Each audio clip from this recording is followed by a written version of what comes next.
tal? Buenos días. Buenos días, David. Primer domingo del año. ¿Y qué tal habéis pasado las Navidades? ¿Sí? Muy bien. Apaga. Sí, ahora. Ahora sí. ¿Qué tal se han portado los Reyes anoche? Bien. O sea, la otra noche. Muy bien. ¿Bien? Ni un tsunami ha caído. Ah, bueno, sí.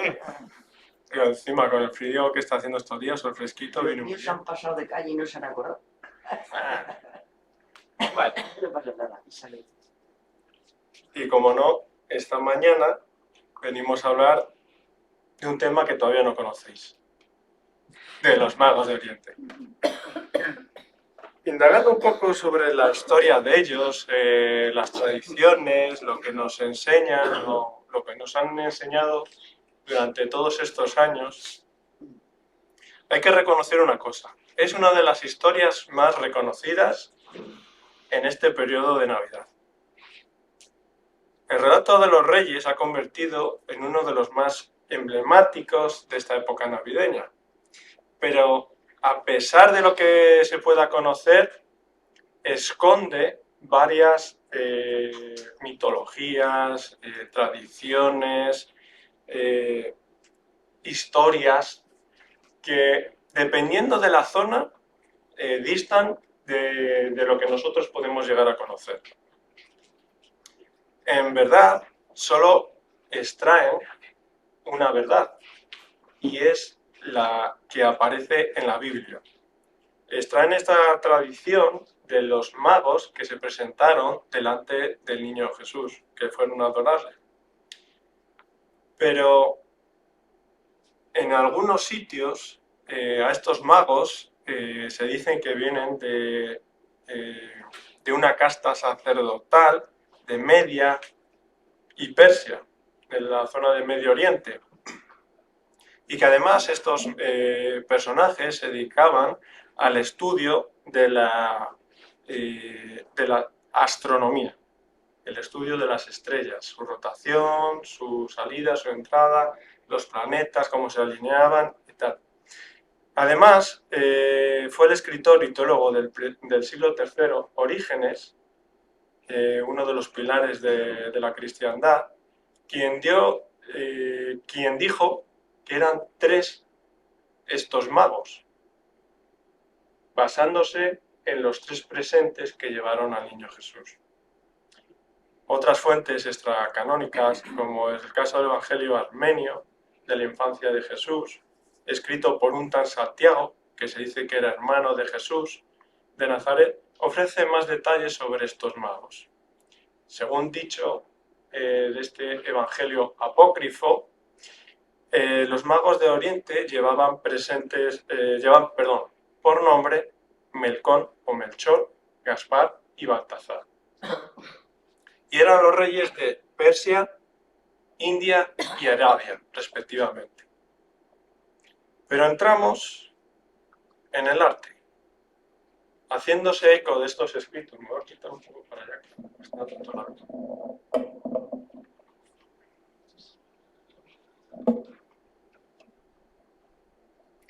Como decía, el arte, haciéndose eco de estos escritos en el siglo VI, en la Basílica de San Apolinar de Rávena, en Italia, encontramos este mosaico bizantino, gracias, que en su interior aparecen tres figuras, ataviadas con gorros rojos, capas que parecen de seda y prendas ricamente ornamentadas, y tienen un gesto único, como inclinados hacia adelante, como en posición oferente.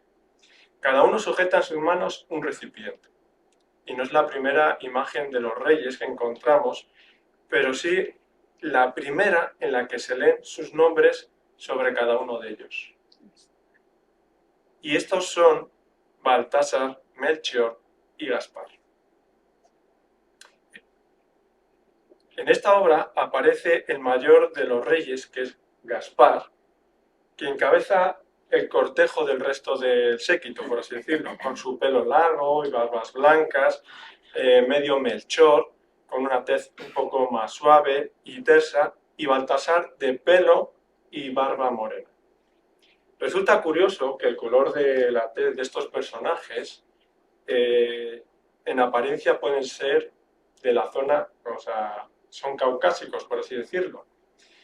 Y fue en el siglo V cuando, por obra y gracia del Papa León I, se estipuló que los magos eran tres, eran sabios o astrólogos, y como ya había escrito Orígenes en el siglo III, se instauró los nombres sobre cada uno de ellos. Como curiosidad, en la Biblioteca Nacional, aquí en Madrid, podéis encontrar un libro llamado Auto de los Reyes Magos, que es de mediados del siglo XII y en el que se los llama astrólogos y no reyes. En las pinturas de las catacumbas de Santa Priscila, a comienzos del siglo II, los representaban como nobles persas. Por un lado, el arte los empezaba a cambiar y a representar como reyes, pero eso ya es en el siglo VIII. Las medias empezaron a venerar a estos magos como santos. Y en algunas zonas se creía que si se rezaba al oído del enfermo una oración mencionando a estos reyes, como que se sanaba.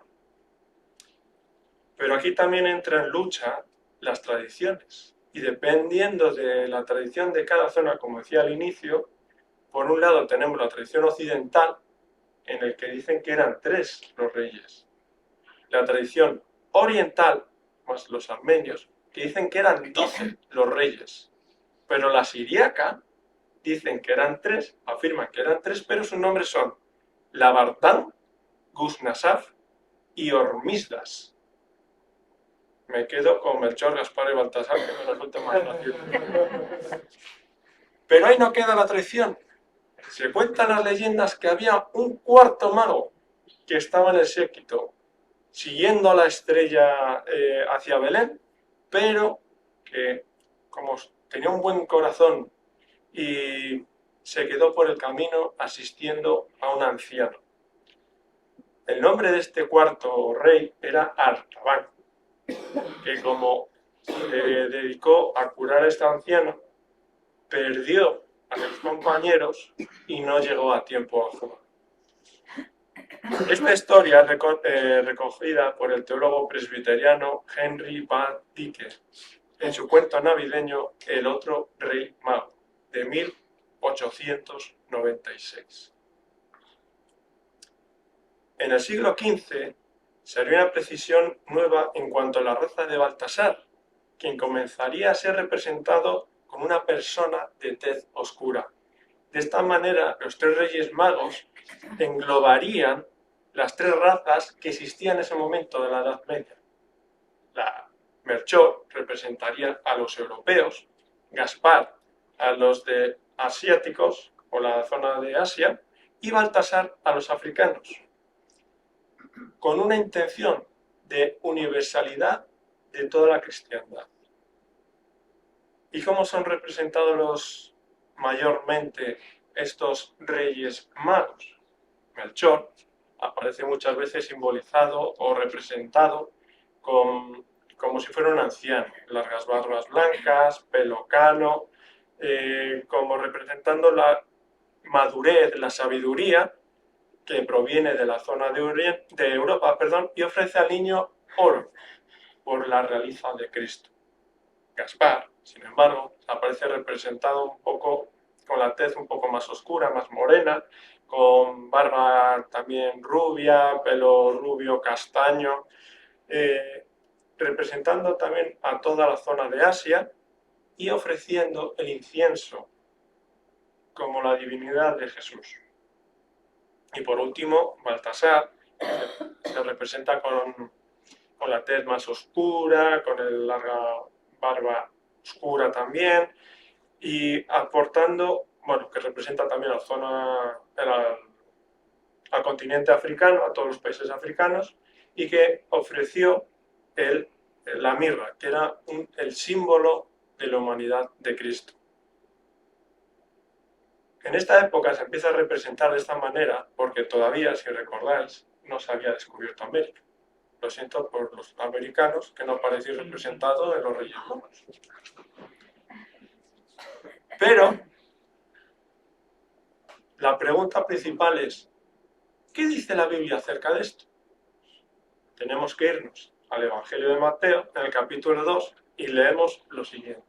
Bueno, esta es la adoración de los Reyes Magos, en la que ya a Baltasar se le representa con la tez más oscura. Mateo, capítulo 2, versículos del 1 al 12. Y dice así el Evangelio de Mateo. Cuando Jesús nació en Belén de Judea, en días del rey Herodes, vinieron del oriente a Jerusalén unos magos diciendo, ¿dónde está el rey de los judíos que ha nacido? Porque su estrella hemos visto en el oriente y venimos a adorarle. Oyendo esto, el rey Herodes se turbó y toda Jerusalén con él. Y convocados todos los principales sacerdotes y los escribas del pueblo, les preguntó dónde había de nacer el Cristo.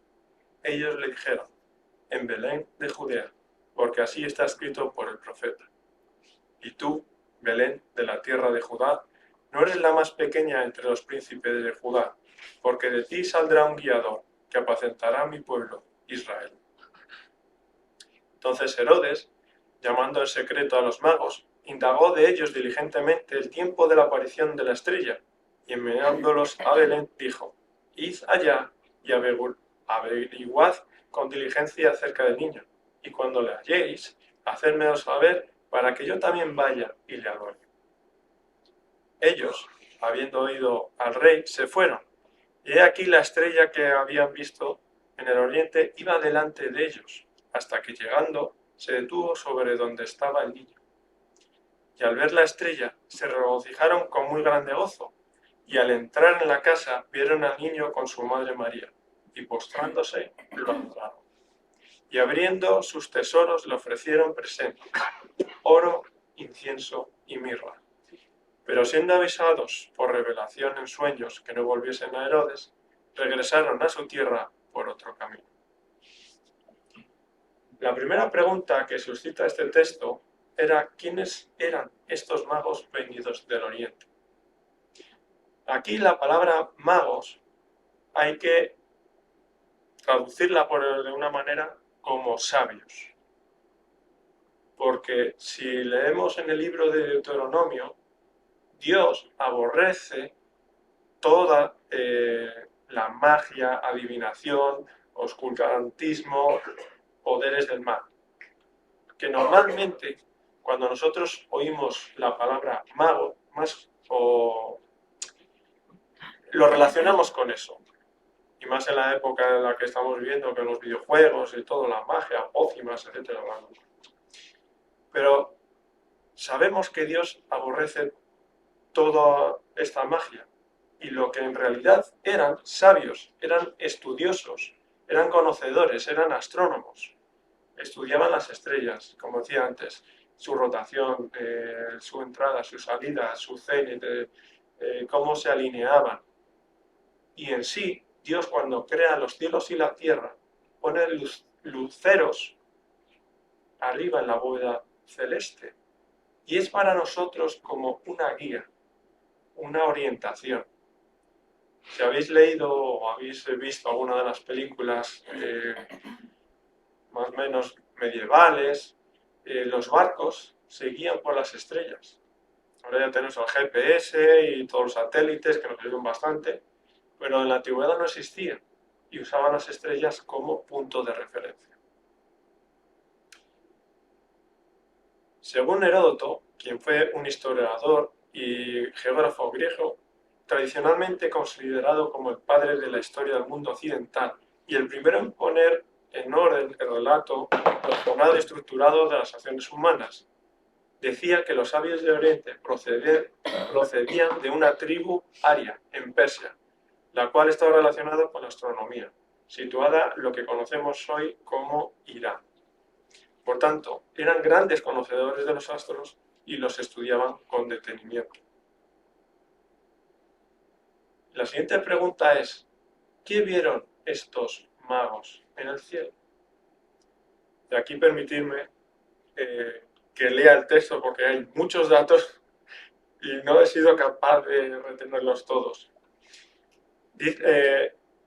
En la noche del 16 de diciembre de 1603, el astrónomo Kepler, que se hallaba sentado en Handrich de Praga, observando la conjunción de dos planetas, Saturno y Júpiter, que se producía en la constelación de los Peces, mientras se afanaba por calcular las posiciones, Kepler dio con un escrito del rabino llamado Arbapanel, en el que afirmaba que el nacimiento del Mesías debía producirse precisamente en estas circunstancias cósmicas.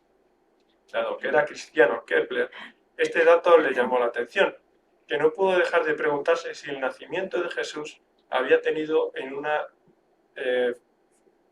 fecha en que se hubiera producido un fenómeno similar.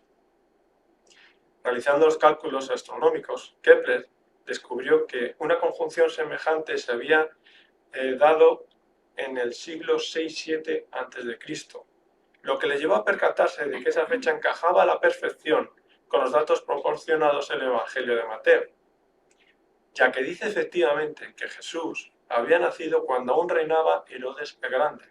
El periodo del reinado de Herodes el Grande comprendía desde el año 37 al IV a.C. Y también cabe recordar que la datación que tenemos hoy como fecha de los calendarios tiene varios errores.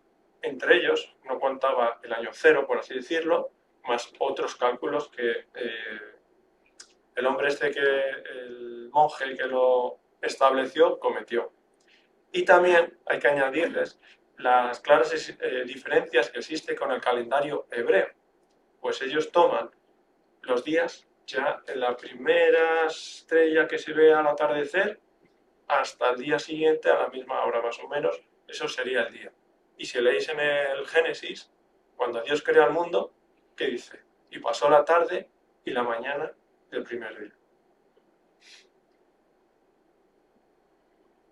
Aún más exacto que Kepler fue en 1925 el alemán Schnabel, este erudito, descifró unos escritos cuneiformes de la Escuela de Astrología de Sippar, en Babilonia.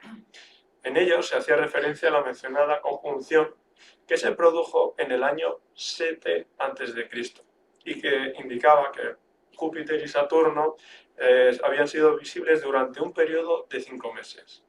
Efectivamente, hacia el final de febrero del año 7, atravesaba el firmamento la constelación mencionada. Fue esta conjunción vista por los magos, que eran los reyes, unos personajes que no practicaban las artes oscuras, como había comentado al principio, sino que pertenecían de la tribu Meda del mismo nombre ya mencionada por Heródoto, y que al parecer contaban con conocimientos astronómicos. Una vez más, estos datos encajan en el Evangelio de Mateo e incluso explicarían la manera en que los magos pudieron ver la denominada estrella y seguirla durante meses hacia Belén. La misma se habría aparecido en diversas ocasiones, la primera llamando su atención y la última indicándoles dónde estaba el niño. De esta manera, como señala el primer libro del Nuevo Testamento, su nacimiento había venido acompañado de la visión de un astro en el cielo, astro rastreado por estos magos. Lo que queda sin resolver era cómo pudieron ver exactamente el lugar donde se encontraban. Es fácil seguir una estrella por el cielo, pero que ésta te indique el lugar donde se encuentra, solo Dios puede hacerlo. Más importante que todos estos datos que acabo de leer es el hecho de que Jesús nació en el tiempo exacto que tenía que nacer el Mesías, de acuerdo con las profecías de Génesis 49:10 y las 70 semanas del libro de Daniel. El siguiente hecho, o el siguiente dato que aparece en el texto de Mateo, son los 3 regalos. ¿Por qué los regalos de oro, incienso y mirra? Como decía antes, la tradición los vincula. El oro simboliza la realeza, el incienso a la divinidad y la mirra a la humanidad. Si bien es cierto, estos regalos guardan relación con el camino que había en aquella época por la que se llamaba la ruta de las especias. Estos regalos que por otro lado se suponen que eran de alto coste, y conjeturando un poco con esta nueva familia que comenzaba con un bebé, pues no les vendría mal estos regalos. El otro personaje que aparece es Herodes. ¿Quién es este Herodes? Porque si habéis leído el Nuevo Testamento aparecen dos Herodes. Pero este es Herodes el Grande, que reinó, como dije antes, del año 37 al año 4 antes de Cristo. Fue un político eficaz y a la vez despiadado, porque en la primera década de su reinado había mandado matar a su mujer, a sus cuñados, a sus hijos, a todos que tenían un vínculo familiar con él. También era inteligente, porque se había ganado la alianza con el emperador Marco Antonio y luego con el emperador Octavio. Por llamarlo de alguna manera, este rey fue muy efectivo en su mandato. Eliminó a toda la competencia y consiguió establecer una relativa paz. Esto se gana la confianza, por así decirlo, con sus súbditos, entre ellos los saduceos. Pero los fariseos fueron quienes fueron poco a poco teniendo cierta hostilidad hacia él. El resto de la nación le respetaban, pero eran más por miedo que por un respeto conseguido por sus hazañas. Sí quiero recordar que este Herodes fue un gran constructor. Les ayudó a ampliar el templo, construir, si habéis estado en la zona de Israel o la de Jerusalén, todas magníficas o magníficos edificios, entre ellos Masada. Conseguir en un desierto tener su propio balneario, un sistema de recogida de agua impresionante. O sea, era magnífico constructor. Otro punto importante es la mención a una de las profecías. En Miqueas 5:2 dice, vale, pero tú, Belén Efrata, pequeña para estar entre las familias de Judá, de ti me saldrá el que será Señor en Israel, y sus salidas son desde el principio, desde los días de la eternidad. Por lo que muestra el texto de Mateo, salen referenciadas en su evangelio muchas referencias a profecías cumplidas acerca del Mesías y que el pueblo o la nación de Israel lo esperaba con ganas, por así decirlo.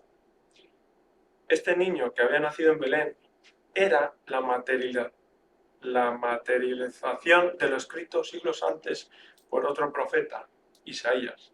Y ahí lo tenemos, Isaías 9:6. Porque un niño nos es nacido, hijo nos es dado, y el principado sobre su hombro. Y se llamará su nombre admirable, consejero, Dios fuerte, Padre eterno, príncipe de paz. Si habéis leído el Antiguo Testamento, os habréis percatado que hay más de 30 profecías cumplidas solamente en el nacimiento de Jesús. El aviso del nacimiento del Mesías prometido se cumplió. El Rey que gobierna toda la creación, el Salvador de toda la humanidad. Resulta curioso cómo el Creador del universo y de todo cuanto existe en él se despoja de su divinidad, se hace igual a nosotros y nace en un bebé indefenso, tierno, humilde. Llama también la atención de cómo toda la creación está supeditada a su voluntad, siendo la misma creación herramienta útil en sus manos, haciendo que los astros giren o se alineen para marcar el camino hacia el Salvador. Y salta a la vista que unos desconocidos personajes, como estos hermanos, encontraran en el cielo esta estrella y la siguieran al lugar exacto donde iba a nacer o donde había nacido el Rey de Reyes. Todo esto en su conjunto debería de hacernos pensar.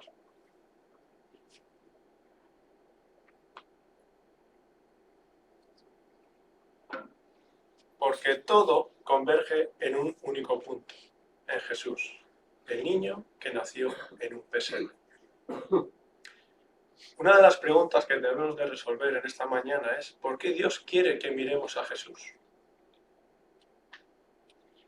Para empezar, para poder resolverla, debemos empezar a leer la Biblia, estudiarla, leer la palabra de Dios, dada al hombre por causa del hombre. Una causa que comenzó, si leemos en Génesis, cuando el hombre desobedece el mandato divino. Ahí es cuando el ser humano empieza a apartarse de Dios, a desobedecerle, a darle la espalda y a tomar su propio camino. Esto se puede leer durante todo el Antiguo Testamento, que Dios está llamando al hombre a que vuelvan a Él. Así está escrito, venid a mí y estemos a cuenta. Yo soy fiel y justo para perdonarte. Volveos a mí. Se lo está diciendo siempre a su nación, a su pueblo, a Israel. Pero eso es igual de válido para nuestros días, para nosotros. Sabemos que hemos desobedecido a Dios. Sabemos que no cumplimos sus mandatos. Pero Él es fiel y justo para perdonar nuestros pecados y nosotros nos volvemos a Él y le pedimos perdón.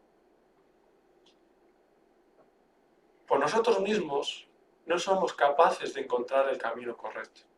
Por eso Dios apunta constantemente a su Hijo Jesús.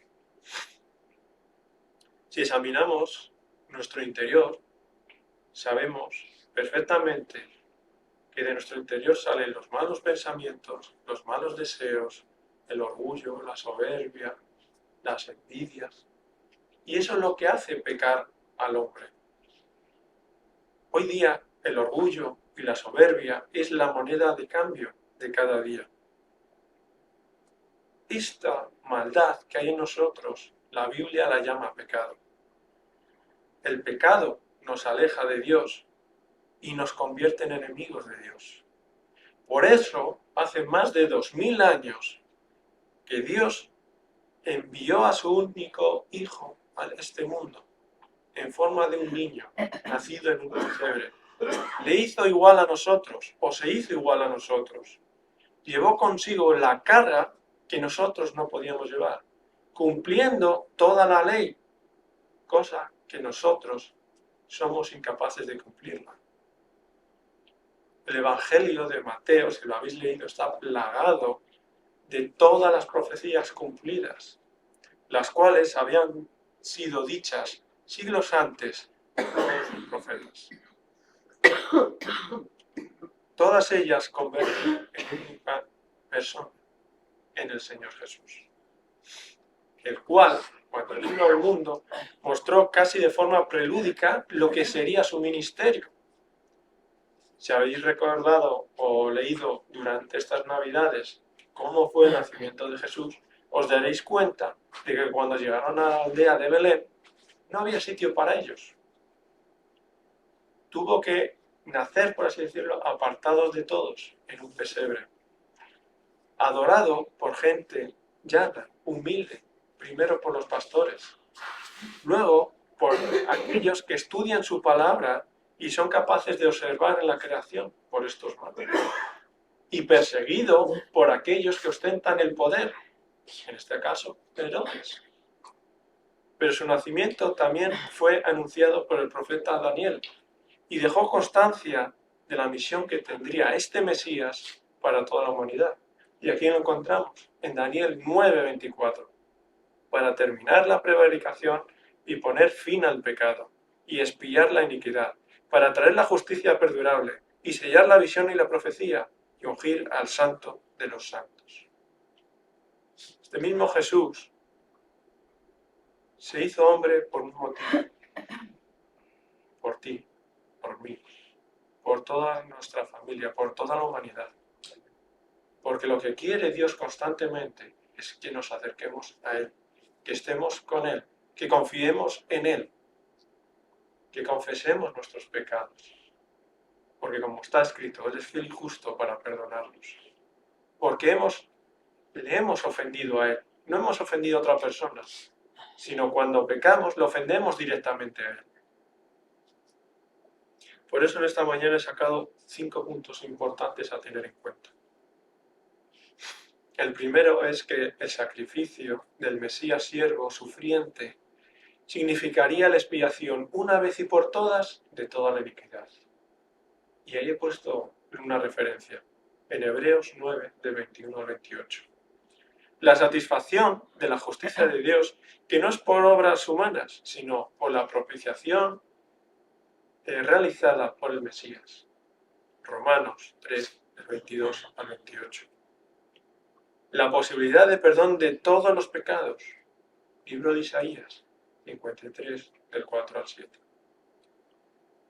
Cuarto punto. La entrada en el lugar santísimo, no solo de Él, sino también de los que creyeran en Él como el Mesías. Hebreos 10, 19. Y el quinto y último punto. El sello de la visión y de la profecía, porque Dios, que en el pasado habló de muchas maneras, en este final de los tiempos hablaría en mi Hijo. Hebreos 1, del 1 y 2. Aunque nos resulte llamativa la historia de estos reyes magos, venidos de Oriente, con todas sus tradiciones, con toda su controversia, o con todo, por así decirlo, oscurantismo en su forma y sus tradiciones, no deja de ser una mera curiosidad. Y en realidad se ha banalizado la importancia de este tiempo de Navidad, dejando a un lado o echando de nuestras vidas lo que realmente es importante, perdiendo el foco de todo este periodo del año, el significado real. Y por así decirlo, hemos dejado de buscar esa estrella que Dios ha puesto en nuestras vidas para marcar el camino correcto. Ese tiempo que tenemos que estar aquí en este mundo, tenemos que seguir esa estrella, esa luz que alumbra el mundo. O dicho de otra manera, ahora es el tiempo de adorar a ese niño llamado Jesús y que nos ha dado el mayor de los regalos que podríamos necesitar, y es la eternidad. Por eso, aunque en estos días hemos recibido regalos, más o menos hayan acertado o no los magos que hayan entrado en nuestra casa o los regalos que hayamos podido recibir, debemos de pensar y centrarnos en esto, en esta parte de la Escritura, en el hecho y lo importante. Ya no son los regalos, ya no son los magos, ya no es este periodo lleno de comilonas, que aunque a mí me encantan los contos reyes, por así decirlo, banalizan un poco lo que es el sentido de la Navidad. Y el sentido de la Navidad es las profecías cumplidas en este niño. En este niño que se hizo hombre, igual a nosotros, que cargó por nuestras culpas, por nuestros pecados, que murió en una cruz, según estaba escrito, que resucitó de entre los muertos, según estaba escrito, y que un día vendrá en su gloria en su segunda venida, como está escrito. Así que, como hemos visto, todas las profecías se han cumplido, y aún quedan algunas por cumplirse, entre ellas su segunda venida, en el que Dios, por medio de su Hijo Jesús, restaurará completamente la visión inicial que Dios tenía cuando Dios crea al mundo y al ser humano. Dios y Padre, te damos gracias por tu palabra, por pasar este tiempo delante de ti leyendo tus escrituras, que aunque las tradiciones muchas veces nos alejan de la verdad, esa verdad que tú nos has dado por medio de tus profetas, por medio de los evangelistas, y que aparecen escritas completamente en la Biblia. Señor, ayúdanos a ver, a leer, a meditar, a buscar esa luz que solo sale de ti. que emana constantemente día y noche de tu palabra.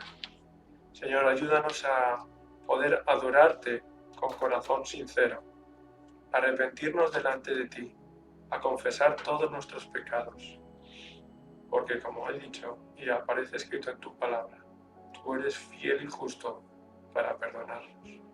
Señor, te pido que en este nuevo año que comienza, que nos ayudes durante cada día, cada momento, cada instante, a poner nuestra mirada en ti, en esa estrella, en esa luz que tú nos has dado, que es tu Hijo, en esa única verdad, apartando todo las tradiciones o lo que nos podamos encontrar y buscarte fielmente, con corazón sincero.